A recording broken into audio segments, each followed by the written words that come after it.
Professor doctor Mohammad Yunus শপথ গ্রহণ করার পর থেকেই ডক্টর ইউনূস সরকারকে বিব্রত করার জন্য, ভয় দেখানোর জন্য নানান রকম আন্দোলনের উস্কানি দিয়ে ধরা পড়ে গিয়েছিল ওয়াকারুজ্জামান। যদিও তার আগেই ডক্টর ইউনূসের প্রতি তার বিদ্বেষ প্রকাশ করেছিল। হাসনাত আবদুল্লাহ আসিফ মাহমুদের কাছে স্পষ্ট করে বলেছিল, ইউনূস একজন কনভিক্টেড, তাকে মেনে নিতে হচ্ছে বুকে পাথর চাপা দিয়ে। নিশ্চয়ই আপনাদের মনে আছে।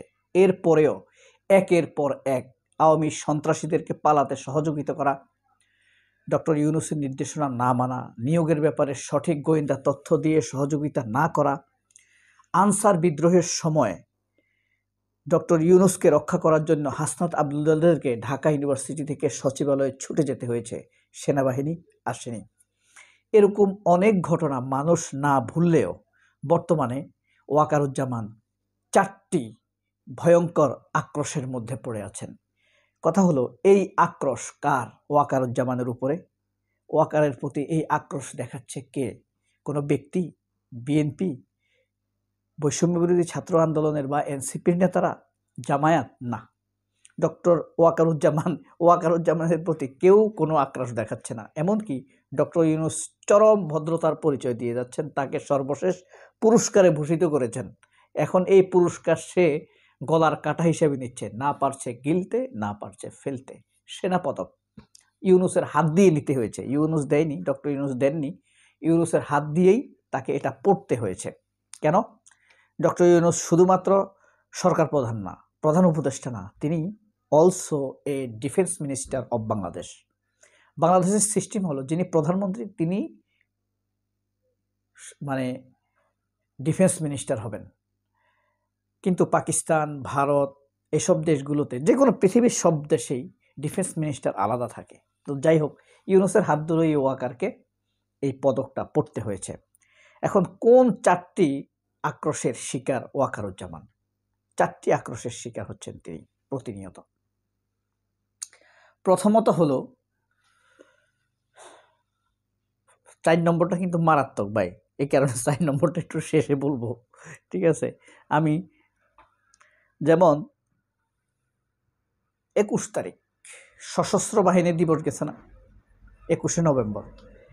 এখানে দেখেন, খালেদা জিয়া যে সশস্ত্র বাহিনী দিবস উপলক্ষে এসেছেন, এই দিবসের প্রধান হলেন কে? ডক্টর মোহাম্মদ ইউনূস। খালেদা জিয়া ছিলেন প্রধান আকর্ষণ। মানে সবাই হুমড়ি খেয়ে পড়ছে। খালেদা জিয়ার প্রতি মানুষের সম্মান দেখা যাচ্ছে দলমত নির্বিশেষে, হিংস্র আওয়ামী লীগ ব্যতীত। কিন্তু ওয়াকারুজ্জামান খালেদা জিয়ার প্রতি সম্মান দেখাতে পারেন নাই। তার মন ছিল মরা। কারণ কি? এখানে থাকার কথা হাসিনা। খালেদা জিয়া অসুস্থ হয়ে গেছেন, তিনি যখন হাত নাড়ছিলেন, তার হাত দেখছেন, তিনি হাতগুলো সোজা করতে পারছেন না। আমার অনেকেরই দেখে কান্না এসেছে, আমারও এসেছে। কান্না মানে কান্না। সেই খালেদা জিয়ার এসবের জন্য ওয়াকাররাও দায়ী। এটা হইলে 4টির মধ্যে সর্বশেষ ওয়াকারের প্রতি প্রকৃতির আক্রোশ। ওয়াকারের প্রতি প্রকৃতির আক্রোশ। এসব অনুতপ্ত ভাব ভিতর থেকে যাবে না, ভিতরে পুড়ে জ্বলে পুড়ে ছারখার করে দিবে এদেরকে। এরপরে দেখেন ইউনূসের উৎফুল্লতা। 2 বছর আগেও সশস্ত্র বাহিনী দিবসে ছিল হাসিনা, তুড়াইয়া বুড়াইয়া জাতির পিতা, সশস্ত্র বাহিনী, স্বজন হারাজন যন্ত্রণা, এসব নিয়ে বক্তব্য দিত। আর ওয়াকার বলতো, জাতির জনক বঙ্গবন্ধু শেখ মুজিবুর রহমানের কন্যা কই বক্তৃতা দিত। আমরা দেখেছি এর আগে। এরপরে এটা কিন্তু একটা পোড়া যন্ত্রণা। সর্বশেষটা কিন্তু শুনে যাবেন ভাই, ঠিক আছে? সত্যি, যদিও এর আগে বলছি আমি সর্বশেষটা। যাই হোক, এরপরে আপনি 3 নম্বরটা বলি, 2 নম্বরটা নিচে থেকে 3 নম্বর। ডক্টর খলিলুর রহমান। ভারতে ডক্টর খলিল গেছে না? হ্যাঁ, কনক্লেভ, সাউথ এশিয়ান সিকিউরিটি কনক্লেভের সামিট, এখানে গেছিলেন খলিলুর রহমান। কি হিসাবে? ডিফেন্স অ্যাডভাইজার হিসাবে। অর্থাৎ বাংলাদেশের তিনি প্রথম প্রতিরক্ষা মন্ত্রী। এখন ওয়াকার এবং ডক্টর ইউনূসের মাঝখানে আরেকটা পার্টিশন তৈরি হয়েছে। এই পার্টিশনটাকে এই খলিলুর রহমান। ভারতের সাথে নিরাপত্তা বিষয়ক আলোচনা করার জন্য এখন ওয়াকার যাচ্ছে না, খলিলুর রহমান গেছে। ভারতের সিকিউরিটি অ্যাডভাইজার বলি বা চিফ সিকিউরিটি স্টাফ অজিত দোভালের সাথে সাক্ষাৎ করেছে ওয়াকার না, খলিলুর রহমান। শেখ হাসিনাকে ফিরিয়ে আনা হবে না না হবে এই ব্যাপারে ডিল করছে কে? খলিলুর রহমান। তাহলে স্পষ্টতর বোঝা যাচ্ছে ওয়াকারকে দ্বারা এই কাজ হবে না। ওয়াকার দেশপ্রেমিক হলে ওয়াকারকেই পাঠাতো ডক্টর ইউনূস, প্রতিনিধি হিসেবে পাঠাতো, সেনাপ্রধান হিসেবে না, যেহেতু প্রতিরক্ষা রিলেটেড ব্যাপারটা। মজার ব্যাপার না? অর্থাৎ সে কোনোদিনও হাসিনাকে ফেরানোর ব্যাপারে নেগোসিয়েশন করতে পারবে না। He is not our person, he is not Bangladeshi person, he is not.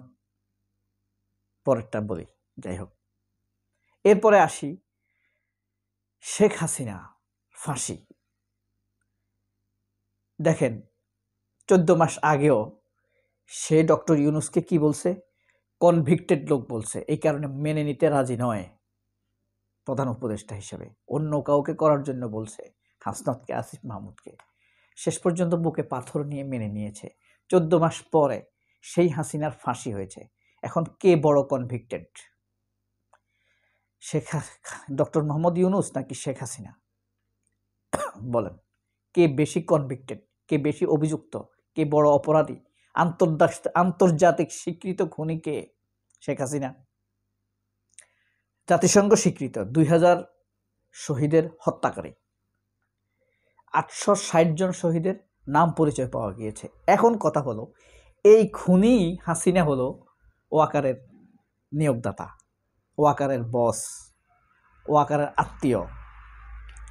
এর চাইতে বড় লজ্জা আর কিছু হতে পারে একটা ব্যক্তির জন্য?